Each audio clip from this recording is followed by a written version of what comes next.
How to turn off Instagram message notifications. First of all, after you open your phone like this, all you have to do now, tap on your profile at the bottom right side. After you open your profile now, tap on this menu at the top right side. After you open this menu, as you can see now, here is it under settings and privacy. So scroll to down and tap on this settings.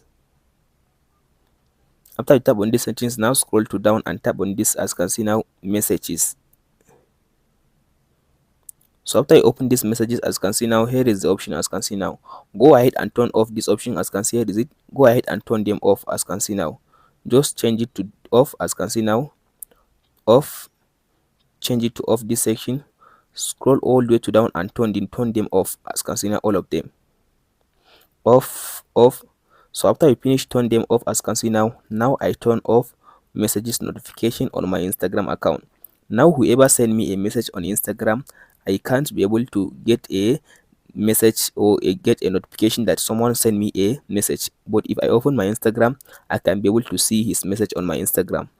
That's it guys on how to turn off messages notification on Instagram. Hope this video helps you out. Don't forget to like and subscribe. Thank you for watching guys.